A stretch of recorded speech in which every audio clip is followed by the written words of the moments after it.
What's up, everybody? I'm Cammie, I'm Maleah.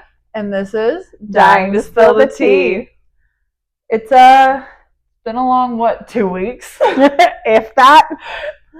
Since we created the Instagram page, created the idea, and now we're finally here. That Instagram page has kind of taken off. It's taken off a lot more than I really thought it would. We only have like 160 followers, but we've had over 12,000 views. Which is insane because we came up with this idea so sporadically. Just kind of like what would be really cool? Let's start a podcast. And we had joked about it before, but we finally let's do it. Yeah. Let's fully do it. And we FaceTimed, we talked about it, and I think an hour after the FaceTime, I was like, hey, I ordered a camera, a ring light, and microphones. So we're doing it. Yeah. And here we are, everybody. Check. So it was kind of a sporadic thing, and then it happened, and the day after, Maleah was like, you need to research and do everything you can on a podcast. And I'm like, listen, here's the cover art, here's some ideas, here's everything. And I'm sending her like 30 messages. I'm sitting at work and I'm not supposed to be on my phone, and I'm like looking at my supervisor. I'm like, I swear I'll get off my phone. Like, this is just good. And here we are. Now we're dedicated to it. We're doing it, and we're spilling the tea. Kind of crazy. That's something. It's definitely something. Something for you guys to watch, something for you guys to listen, and something for you guys to talk to your therapists about, for sure. And maybe you'll relate to some of it. Maybe you won't. Not my problem. Not her problem. Sounds like your problem. But yeah, let's get into it. Yeah. The one thing that I really want to touch on, I want to enlighten them a little bit on your cancer diagnosis and your cancer struggle. For sure. For all of you that don't know, I'm stage 4 terminal breast cancer. If you knew me before, I had no yitties. Okay, it literally makes 0 sense how I got the yitty cancer. Like none. Like you go up to a table, the table, and you slide down, and your yitties will catch the table. Oh yeah, my yitties need a whole table for them. So I didn't have that problem. I would just went straight down the table. So it quite literally makes 0 sense. And I worked in cancer research. Pun? No. But that's what happened. Was feeling them up as us women do. If you are a woman, you fucking know. And you're lying if you're saying you don't just casually they're there. They're there. That's what we do. Felt a lump, and I'm like, dude, I'm 22. There's no way it's cancer. No way it's cancer. Let it go for 6 months. Friend comes to visit me. We dropped a remote behind the couch, and I was like, ow. The way my yitty latched onto the couch, it wasn't a vibe. Didn't work out for me. Went to the hospital. They're like, it's not cancer. Went to the specialist. It's not cancer. Got the biopsy. Oh, it's cancer. Stage 4. And I'm like, what the fuck? So as the cancer patient does, I do the chemo. Hate it. Not my thing. Quit the chemo. They're like, oh, you're fine. You're in remission. Remission for 5 months. Oh, it's back. Back to chemo. Then radiation. Back to remission. Chemo, radiation. Chemo, radiation. Ongoing thing. I like to call it an intermission because it's not a remission. It's not a remission. I keep relapsing, and it's just not ideal. So that's kind of it. Stage 4 terminal is just, I'm never going to beat it, but I'm going to fight it like I fight quite literally anybody. And that's kind of that. I'm never going to get rid of it. It's stuck with me forever. It's just whether I get my intermissions or not. You know what I mean? What was your prognosis? Less than 8 years. That's rough. Jokes on them. I'm quite living my life up. They're like, oh, be careful, be this, be that. No. I'm living my life. I'm doing everything I can. You are living it. Like if y'all knew, which you'll find out, I'm living into the max. I'm enjoying life. Do I have my down days? Of course. Do I have my sad days? Of course. But I'm living it up. I'm doing everything I can when I can, everyone I can. She's doing everything. She's doing the most. Yeah. So I was dealt a shitty hand, but I'm playing my cards the right way. You know what I mean? Yes. What about you? Tell the people what we need to know about you. There's not much interesting about me. Okay, that's a lie. The people want to know about my divorce. Oh. Unfortunately for the people, we did speak with a lawyer. Yes, we did. And it was advised for us not to. That it is in our best interest not to bring up my divorce. Yes. All I will say about that is that I would not change anything. I have the most amazing boyfriend now. He is just a sweetheart. And there's nothing to miss. We're just moving forward from here. So would you say your divorce actually brought like a different light to your life? I think so, because now I definitely know how I want to be treated and how I was being treated. And it's a very different way of being treated from how I was to how I am now. And it's amazing. When you got divorced, what were your thoughts? Like, did you think you could find something after that? Or were you thinking like, this is it, I'm not going to go anywhere? I was real depressed. I'm going to be honest with you. I struggled to leave the house for a little while. I definitely binge watched all of Hannah Montana. As you should. Because, what do you do when you're sad? You gotta watch Disney. So, binge watched all of Hannah Montana. Bought a boat. Well, my mom bought a boat, but I use it the majority of the time. It's hard to be sad on a boat. How do you be sad on a boat? You don't. You just don't. And things just slowly started getting better. And then Bailey came along. We love Bailey. Everybody, let's give some love for Bailey. Whether you're commenting, liking, subscribing, whatever it is, we love Bailey. Or okay? just watching. Oh yeah, because you hate us. That's because also we true. Know there's people out there watching because they hate us. Even if you hate us, give up some love for Bailey. He's a true gentleman that we're so blessed to have in Maleah's life. That's true. I'm happy for you. Yeah. I think we should get into some tea. Oh, yeah, no, let's just like 180 that into the tea. I think we're 180ing it into the tea because the people voted and you guys did not want to hear our backstories. I think our backstories are quite interesting. But at the same time, you'll learn them through the podcast. You'll hear our stories. You'll hear it all through.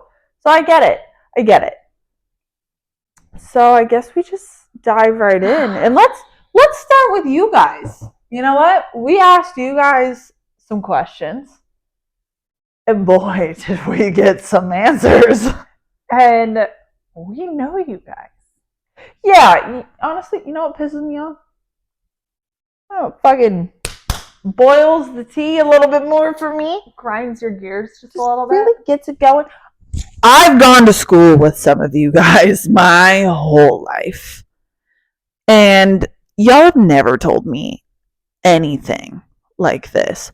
What happens? oh, we start a podcast for anonymous DMs to tell us the tea, and y'all are firing into the DMs. And I'm like, oh my God, I went to school with this person for years. I've known them for years. Never knew this story. Holding out on it? Like, what? Did you not trust me then? And you trust me now that I'm going live on the air and can totally broadcast it? Bad choice on your part. Do you want it broadcasted? Is that a thing? Do you want the world to know? That's insane. That's quite literally insane. I don't understand your method of madness, but like, go off, queen, king, whoever. Because we got it from... Okay, so we asked you guys, what's your best revenge story? And you guys answered. Yes, you did. And it was interesting. It's very interesting. Like, I thought I was crazy. We got some wild stuff. And we loved it. I fully loved it. So what's your best revenge story? Well, you see, I have plotted revenge in my head. Like anyone does, right? You know, we all have, like, I'm going to fucking do this. I'm going to end this person. I need to get back at them. I'm too scared to commit to it. I've never once followed through on my revenge plans. But with that being said, one of my plans, I had an ex who never locked his cars. Like, always left the car unlocked wherever he was, work, home, shopping, didn't matter. Car was unlocked. I wanted to get a bunch of glitter and put it in the air vents of his car. So when he turned the AC on, blasted with glitter. That's diabolical. But the thing is like, I looked at it like, okay, it's not harmful. It's not going to hurt them. No. Could it be traced back to me? Maybe. Probably not, though. And that's going to stick with them for so long. Literally forever. You're never getting that glitter out of the car. Like, you're just forever going to be reminded. You're stuck with glitter until you trade that car in. And then you're still probably stuck with glitter because it's going to be in your clothes. So I just thought that was like a great revenge plan. I've just never followed through on it. I don't think I could. I'm too scared I'm going to get caught. And like, I'm not trying to go to small claims court for that. Yeah. Or prison. Oh, I would not do well in prison. Are you sure? Free healthcare. That's true. I might do great in prison. Why did I change my accent? I don't know, but I might do great in prison. 3 free meals and a bed. And then you're like forced to work out. Maybe it'd be hot in prison. I might be hot in prison. What about you? What's your revenge story, Miss Ma'am? Well, like you, I've never followed through with it. I have come up with some great revenge plans and just, I lost interest too quick. That's fair. But for all of you out there, you can buy cockroaches in bulk on Amazon. Prime shipping today. Live. Oh, yeah. And they sell all sorts of types. I mean, just look at the type of cockroach that thrives in your area and order that specific type of cockroach. Amazon has live. I'm assuming it's for people who feed them to their reptiles. That would check out. Okay, that makes more sense. But obviously for my revenge plan, they were not going to be utilized for reptile meals. They were just going to be... I mean, what's a snake? Always a snake. But then I thought about that, and this is the plan that I've came closest to following through with. Not fair to the neighbors. You're affecting more than just the person you unleashed the cockroaches onto. It's fair. I didn't even think about that. I did not think twice about where they could go to. It's not like you unleash the cockroaches and they're just like, okay, let me just go to so-and-so's. This specific house. They're going to go everywhere. And I didn't think that was fair. I never thought about that. Cockroaches would be good though. Yeah, I mean, you got to get an exterminator to get rid of that shit. Because they just don't die. No. I relate to a cockroach. How so? I also don't die. So you are technically dying. I am dying. But I have quite literally died multiple times and been brought back. Oh, shit. Okay. How was that experience?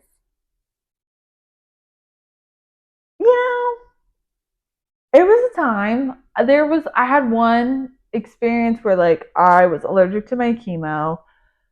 Didn't really think I was allergic to the chemo. It got to me, died, whatever. And when casually it's fine. Like it is what it is. We've all been there. No, we haven't. No, go on. It's just me. I was in the chemo room clearly because I was getting chemo, and I had like woken up per se. Chemo room's empty, mind you. When I fell asleep, it was full, patients there, whatever. I had saw my ex, who has passed away, unfortunately, a couple years ago. But saw him. He walked in, and I was like, "What are you doing here?" He's like, "It's not your time. You need to go back." I'm like, "Go back where?" He's like, "You need to go back." I'm like, "Back where? What are you talking about?" Like, I'm so confused because I thought I had just taken a little nap ski and everybody had left, and that was not the case. He's like, "You need to go back." And next thing I knew, I was like gasping for air, like, and I was surrounded by doctors and all the patients were in there. My best friend was like, "Dude, you just died." And I'm like, "I just saw my ex-boyfriend." She's like, "What are you talking about?" I'm like, "I just saw him. Like, he told me it wasn't my time." And she's like, "Well, you just died." That's crazy. So that was like the one crazy experience I've had with dying. Mind you, I've died 10 times. I just like to live life on the edge. I'm just a girl. But that was like the crazy experience. Every other time I've been brought back fairly quick. So like I feel like I didn't have that chance to see the other side, if that's what you would say. I think that's what you would say. Yeah, I don't know. It was wild. But it's like, I mean, like, how many people do you know that have that experience? Actually, it happened to my grandpa. So my grandpa died 2 years ago now. Had a massive heart attack. So they brought him back. He had to get a triple bypass. It's pretty crazy. Yeah. When he woke up after the triple bypass and they took the tube out of his throat, the first thing he said to my mom was, "Cindy, did I die?" So my mom was like, "Yeah, Dad, you died." And he goes, "I saw Kenny." So Kenny is my uncle who passed away before I was born. Oh, shit. And recently my mom asked him kind of a little bit more about that because we never delved into it. We were just like, "Oh, Grandpa saw Kenny." Yeah. So my mom asked him recently, "I've never asked you about this. What exactly did you see or experience?" And he said that he didn't really see Kenny like a physical version of Kenny. He saw Kenny's presence. And he said he walked up to Kenny and gave him a fist bump. Hell yeah, brother, what up? Pretty much. And so, yeah, I mean, you're definitely not the only person I've heard of having an experience like that. And it kind of just makes you feel a little better about what might happen. Yeah, definitely. I mean, I looked at it as like you're in that in between area because like I didn't know where I was. I woke up in the chemo room. Yeah. Thinking that I'm in the chemo room getting chemo. Yeah. And it was given the vibes of The Good Place. I love that show. Where they're in the in-between area, you know what I mean? Like they're not... And they're in that like interview room and he's like, so you've died. Yeah, and that's kind of how it felt for me, which is like, I'm kind of chilling if that's what the afterlife is bringing. Yeah. You know, like you get put up in the house that fits you. You get the soulmate. I'm single and would love to be paired up with a soulmate. But like I'm not desperate. But you know, if you got paired up with somebody and that's who you're with for the afterlife in your dream house, living like I know that was the fake hell, but like their fake hell was pretty damn good. Not gonna lie. Again, single. I will be vetting any applicants. You better be a nice guy. I just feel like that was kind of a vibe. It was kind of a vibe. Like, what could you complain about? They had parties, they had dates, they had all the food they wanted. Anything they wanted. Anything. I mean, still had drama. There was still drama. Yeah, it was like reliving your life, but you're stuck at your prime. Pretty much. I just don't think it would be a bad thing. I don't either. I would love to go in a hot air balloon and make it decide my fate. Like if it's green, I'm going up. If it's not, I'm staying. Oh no! Because the hell in that show was not hell. Was a party. Like they had a literal party. If you haven't seen the show, it's great. 10 out of 10 recommend. But hell was a party. There was singing, dancing. There was still food. Yeah. Like I didn't really see the bad part of the bad place. Yeah. Like I wasn't really upset with either option that you get. No. So if that's the afterlife, sign me up. You're being signed up. I'll be there in 8 years or less. Live, laugh, toaster bath. Live, laugh, toaster bath. And if that's not on your walls, please get that on your walls and then tag me. Okay, so we've kind of strayed a little bit from the original question that we asked you guys. What else did we ask you guys? Worst first dates. You guys were really boring with this one. Yeah. I was like, this is an easy topic, like multiple. Yeah. Everybody has a bad first date experience. We're going to get plenty of messages to choose from.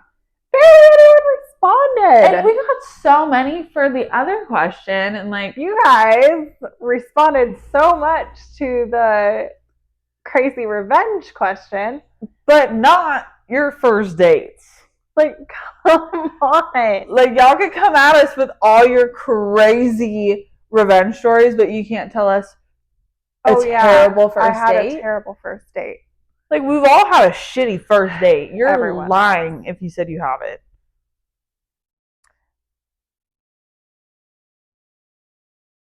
You want to go first? I didn't think we were going to talk about ourselves. We got to answer the question.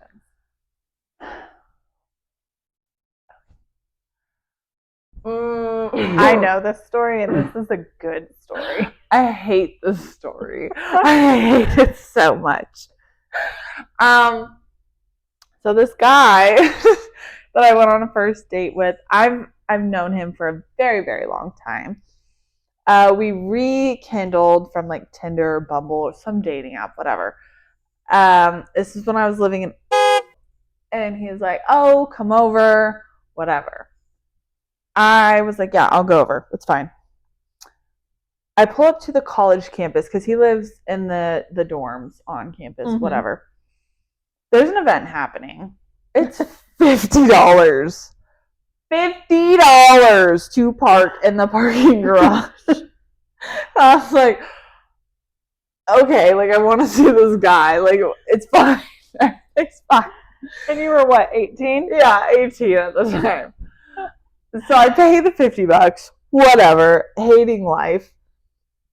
I park and I text him like, hey, I'm here. No response. Oh no. Call him. He doesn't answer. And I'm like, I just paid $50. Like, I'm not leaving. Like, that's a waste of money. I'm not going to leave. And all these people are like dressed in school colors, like all dressed up for the game, whatever it was. And I'm just sitting in my car and I'm like, hey, how y'all doing? So bad. So after like an hour and a half, 2 hours passes by, I finally like go to his Instagram, stalk his Instagram. He posts with his roommate. I find his roommate's page or whatever, DM his roommate, and I'm like, hey, I was supposed to hang out with are they home? Like, what is going on? And he's like, oh my God, he totally fell asleep. I'll go wake him up. Next thing you know, like I get a call and text, and he's like, oh my God, I'm so sorry. Like, are you still here? I'll be right over. He walks over to the parking garage. I like see his dorm. He takes me on a tour of the campus. Beautiful campus. We go to the chow hall or food hall, whatever it's called. I don't know. The cafeteria. I don't know. Then we go bowling back to his dorm, and he's got like a 3-bedroom dorm, whatever. There's like multiple roommates in there. The roommates all leave. And let's keep in mind, like, I'm 18. I'm a virgin at this point. I'll just air out my dirty laundry. I was a virgin. Things were getting, like, pretty spicy. And I was like, just go with it, Cammy. Like, this is your time to shine. You're like, this is the moment. This is it. I've been waiting for this. And so their front door like was having some kind of issue with the lock. I don't remember what it was exactly, but they had to put a rock in the door because like, it either locked and they couldn't unlock it, or it didn't lock. I don't know what it was, but they had giving frat boy. Okay, go on. It was. It's giving frat boy. It was. And like, we go back to his room, and mind you, his roommates left, so they put the rock in the door to keep the front door open. His room lined up with the front door. And so, like, we go to his room, things get spicy. It's my first time. I'm just like, go with it, whatever. All of a sudden, I hear a noise, and I'm like, what the fuck? So we stop being spicy. Like, I look up, and his roommates are in his room. And they're like, oh, our bad. He's like, yeah, we'll be out in a minute. And I'm just there. Just naked? Just naked. No chilling? Just It's really giving frat boy. I was like, okay, like, I think I gotta go. I'm getting dressed. I feel so awkward. It takes me forever to get dressed because this is when like skinny jeans were the shit. So I have skinny jeans, like a tight shirt on. I have high tops on. Oh, nothing that's easy to slip on. So it takes a minute to get dressed. And he's like, oh yeah, like I'm going to hang out with the guys, whatever. Walks into my car, and I'm sitting in my car like, that was my first time.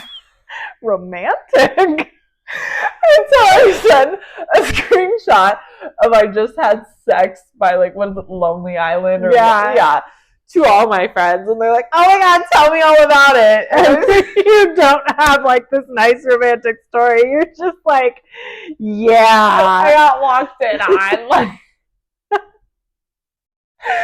and 2 days later, his roommate texts me, and he's like, I didn't know how to say this in the moment because it was your guys' like first date, and then everything else happened. But like, he has a girlfriend. Oh my God! I was like, Perfect. For sure. I love that my first time was somebody cheating in their relationship. And I just went with it.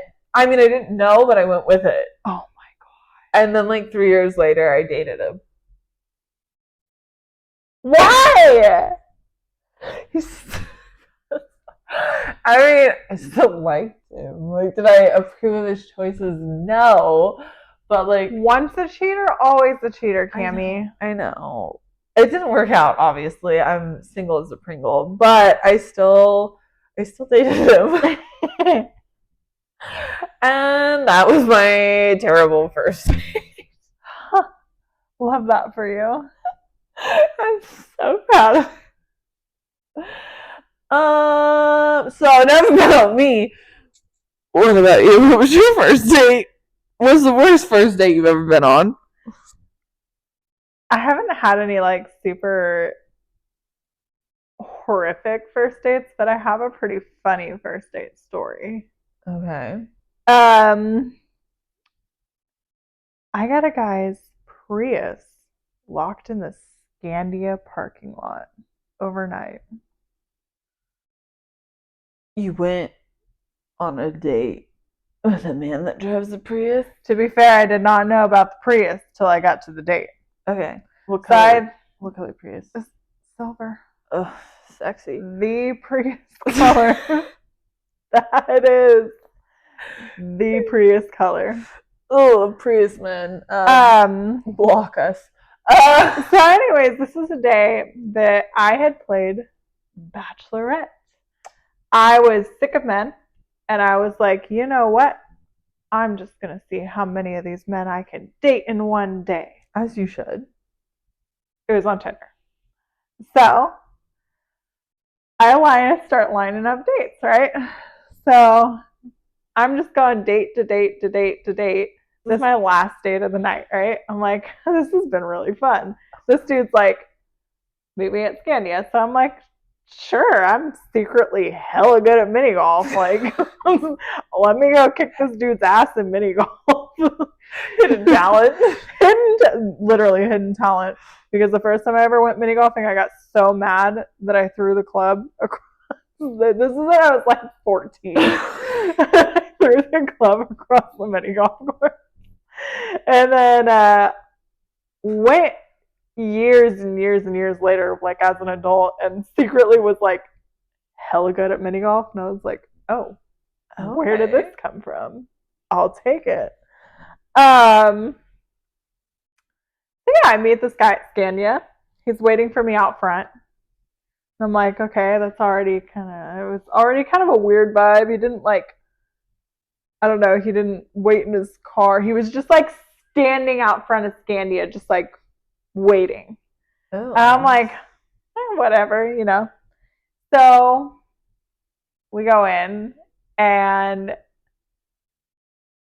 he pays for his own Scandia golf game and does not pay for mine. So I'm like, oh, okay. So I pay for my Scandia game. Pay for your golf? No, he didn't pay for my golf. Red flag. We split the golf. And mind you, Scandia golfing's only like $10. If that, it might be $5. But you know, we proceed out to the golf course. We're gonna have this nice, wonderful date, right? And it was fine. Like, we had good conversation. He was giving gay vibes. Oh. But like totally like cool to talk to. I was like, okay, this could potentially be a friend. Because I have made friends off of Tinder before. Okay. I don't know if you have, but like no, I'm too scared to even go on a date with anyone from Tinder. Oh, yeah. I've genuinely made friends off of Tinder. So I'm like, okay, cool. This could potentially be a friend. So we're having a good time, you know, we're having good conversation. And he's like, hey, you want to go get something to eat? And I'm like, sure.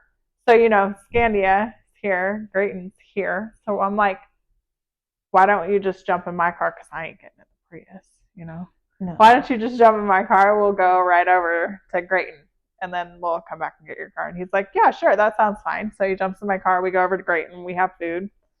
And we go back to get his car. I go to pull into the Scandia parking lot, and the gate is closed and locked. He's like, no, my Prius. I'm just like, oh, my Prius. I'm literally, no, my Prius. And I'm just over here like, oh, oops, I did not know that they locked that. And meanwhile, there's a giant sign right there that says gate closes at 10 p.m. I'm like, oops. Like, is it a full-blown gate? Yeah, with a lock on it. Oh. So he gets out of the car and he's like, I'm going to go see if there's anywhere I can get my Prius out. Like, he's going to go jailbreak his Prius out of the Scandia parking lot. So I'm like, okay, I'll wait here. You know, I'll make sure, like, I'll wait here. Just, okay. So I'm facing the gate. You know, the gate's here, parking lot's behind it. I'm facing the gate with my headlights on. It's dark. All I see for the next 10 minutes is just nothing than Prius slow rolling by. Nothing, and then Prius slow rolling by the other direction, and then more nothing, and then all of a sudden here comes the Prius slow rolling by, and I'm just taking everything in me not to just freaking die. I'm like, this is insane. I can't believe this. Did not get the Prius out of the parking lot, obviously. I ended up driving him to his house. I felt so bad. Like, why did you feel bad? I felt so bad because I felt like I got his Prius locked in the Scandia parking lot. So who would think Scandia is gonna have a locked gate? I know. Like, oh no, our tickets. Like, so anyways, I drove him to his house. And then I went and like picked him up the next morning and took him back to his Prius because I was like, I'm not gonna like leave you stranded. No, hell no. Oh, so you're just a good person and like back to hell no, I didn't stay the night.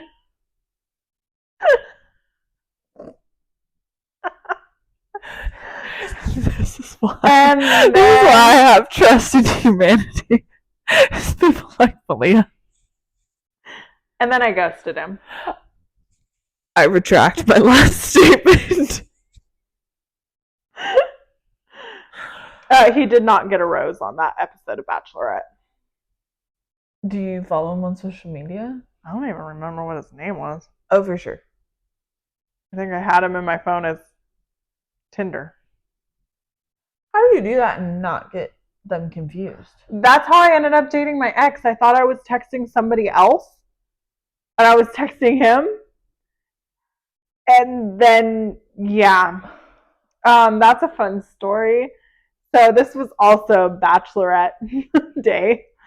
Must be nice. The first guy I went on a date with Bachelorette Day. Really wonderful guy. I have nothing negative to say about this ex-boyfriend. Our first date, he was kind of boring. He was just kind of dry. And I was just like, oh yeah, no, this guy's nice, super nice, good looking, just not it, too boring for me. So I had fully anticipated ghosting this dude. Bachelorette Day was just a little bit too much for me apparently because I couldn't keep my ducks in a row. So for the next week, I think that I'm texting Bachelor number 2. I'm really texting Bachelor number 1. And by the time I figured it out, I was like, well, shit, Bachelor number 2 ghosted me. I'm like, I'm in too deep at this point. This dude's calling me, telling me about his dad being in the hospital. And I'm like, oh my God, are you okay? Thinking it's Bachelor number 2, not Bachelor number 1. And I'm like, oh my God, call me. And then I realize who it is. I'm like, oh my God, this whole time I've been texting the wrong bachelor. Well, somehow, we're full circling back to frat boys. Somehow, in the conversation, we end up talking on the phone for like 2 hours. And in the conversation, he's like, brings up that he was in a frat. And I was like, hold up. Oh no. You were in a frat? And he's like, yeah. Oh God, I just ruined things, didn't I? I was like, no, you might have actually just saved them. Oh. Because I thought that you were extremely boring. Like, you better start telling me some stories right now. And he did. And then a 2-hour phone call later, I agreed to go on another date with him. And then the rest was history. And how do you get the confidence to go on Tinder dates? Because like, I loved Tinder. I don't get me wrong. I'm just gonna openly admit I'm on Tinder, Bumble, and Hinge right now. I've matched with plenty of people. They're great. If you guys are listening to this, I'm sorry that I'm just saying all this. They're all great. I'm terrified to go meet up with them. Like, there's one guy from 3 years ago. Love this man. He's not even from here, okay, everybody? He doesn't even live in this country. We FaceTimed every day. We called every day. We text every day. And when I say we FaceTime, like, I was on the phone with this guy for 14 hours at a time. Unfortunately, I got into a car accident and could not go meet up with him when he was here. Oopsie daisy. But he was the one person I had the confidence to go meet up with. And he had like extended his trip because he had come to the United States to visit, whatever. Yeah. He was only going to stay in San Francisco for a short period of time.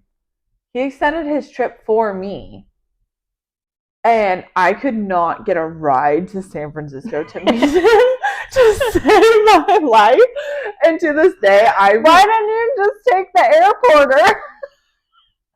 That's the thing. Yeah, the freaking airporter that shuttles you from Santa Rosa down to SFO. You should have just taken the airporter down there. It's only like $30. Shut up, because this man, amazing. He's great. He's so nice. We're still friends to this day. But like, I just have the biggest regrets from 3 years ago not meeting him. And like, what are the odds I get into a car accident?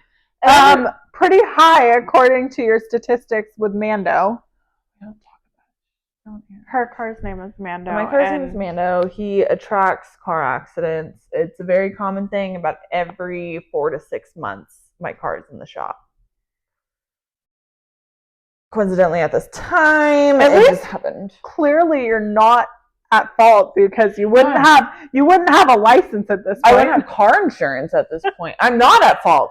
I've been at fault for 1, 2, 3, 4, 5, 6.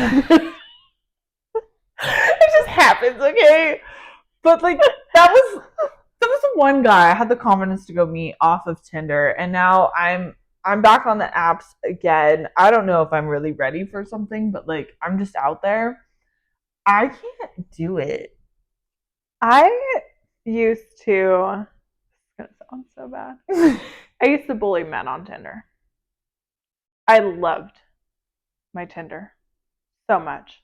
And not for the reason that most people love Tinder. I used to get on there and I used to just straight bully men. But you went on one of my favorite things to say, you know what's funny is when I started bullying the men, that's when they wanted to go out with me. When I was just being nice, when I was actually trying on Tinder, couldn't get a date. Start bullying the men, they're like, oh, when are you free? Oh, I like this.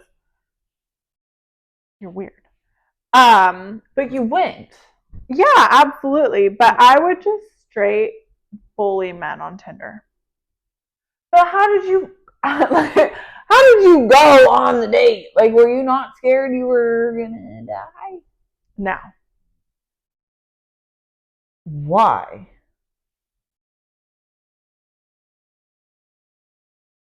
I guess I just never thought about it like that. I don't know. See, I'm terrified. They're like, let's go out to dinner. And I'm like, yeah, for your share. And then the day comes and I'm like, I can't. I would meet up with a lot of them for coffee first. What it would be a coffee. In the middle of the day, in the middle of a busy Starbucks, you're not going to die. Dahmer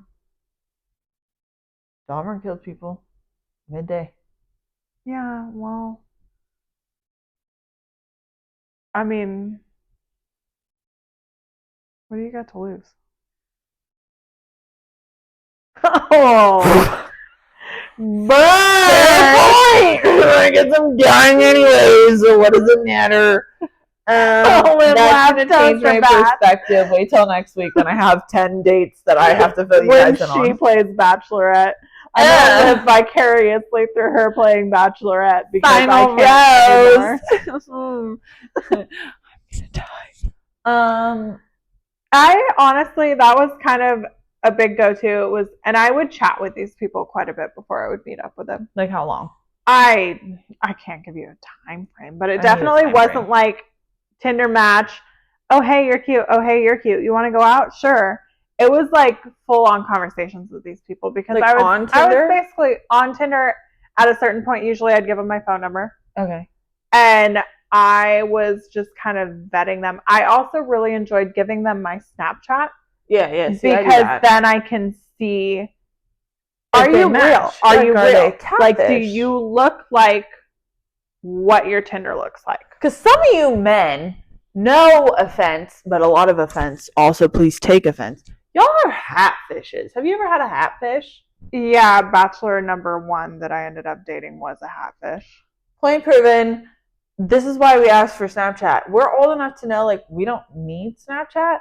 We do it to check that you match your pictures because, like, what if there ain't nothing going on under there? Not that I'm anyone to judge. I've been bald multiple times.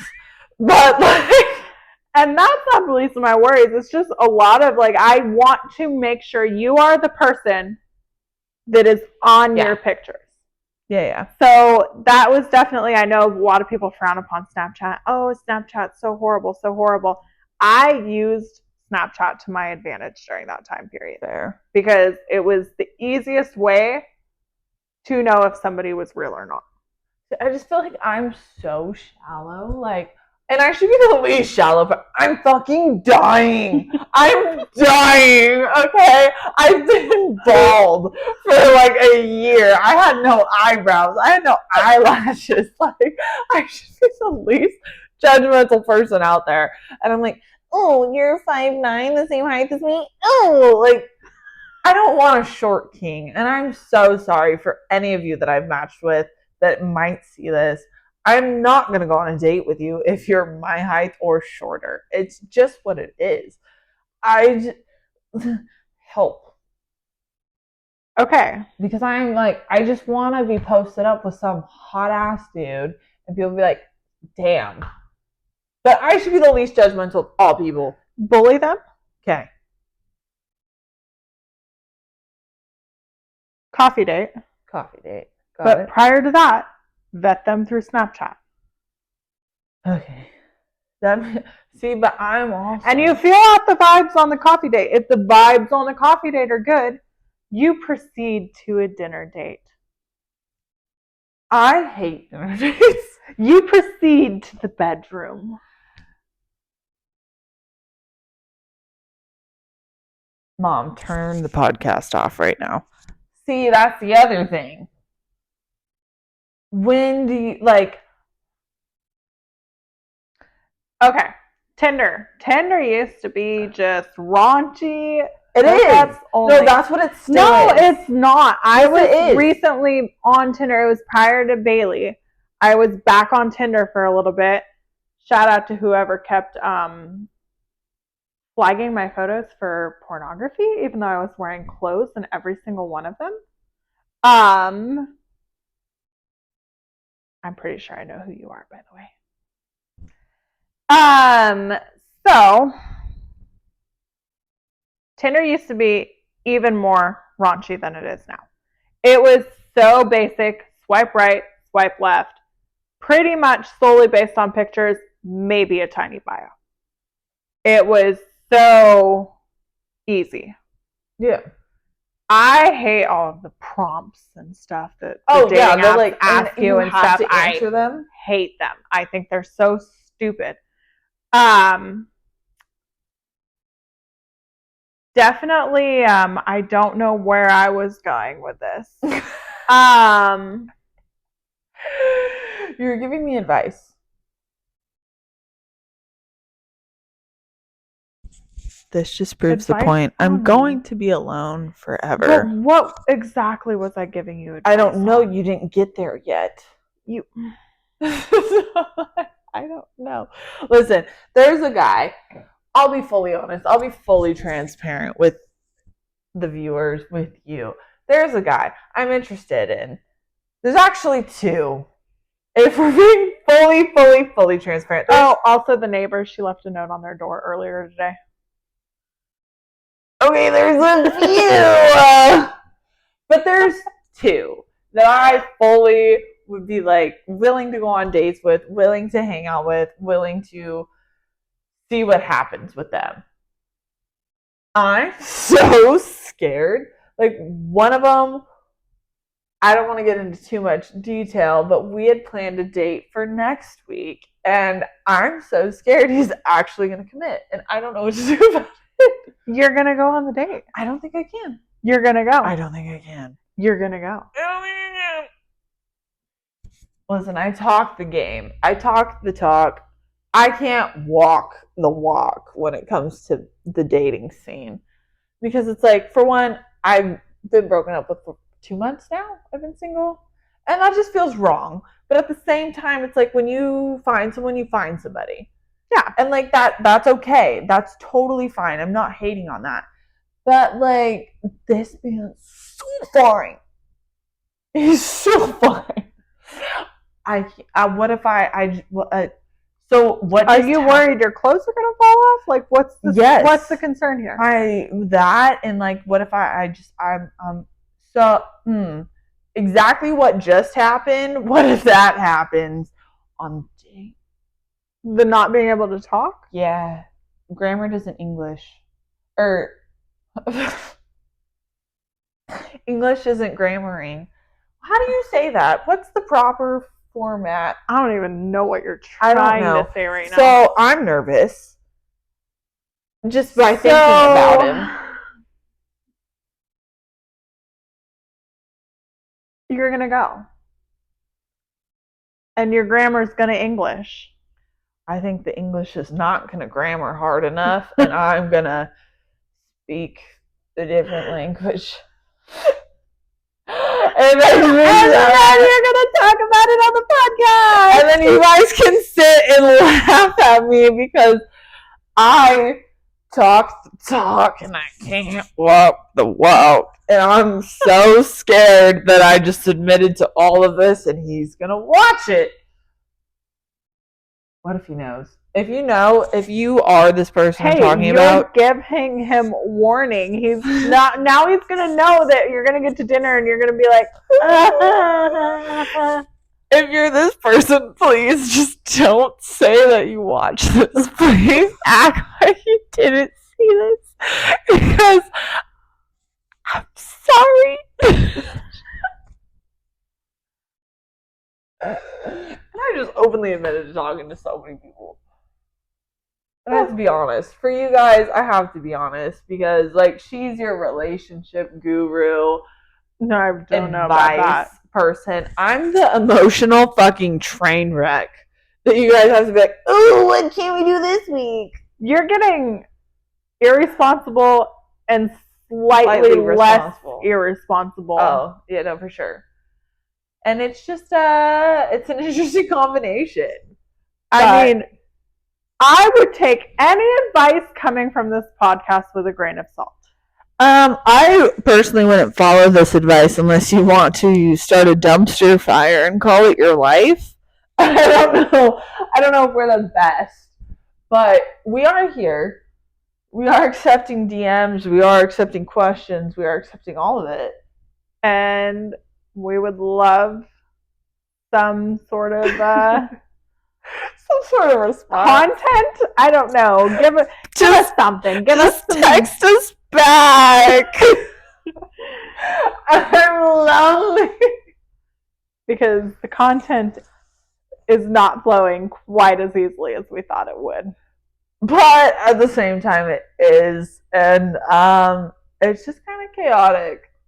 Like, I feel like we've touched on so many different things today. We're going to touch on more in episode 2, which is coming soon. And stay tuned. We have date updates. We have life updates. Guys, we're going to be going to Country Summer in 2 weeks. So if you guys want to see some content from Country Summer, let us know. We can make that happen. We can definitely make that happen. Do a little mic action at Country Summer. Do some interviews at Country Summer. Hey, that would be fun. That would be so fun. Let us know what you guys want to see next. But I think you guys learned a little bit more about us than I was willing to admit to. I think we're good. So I guess we'll see you guys next week. You're Cammie. And that's Maleah. And this is Dying to Spill the Tea.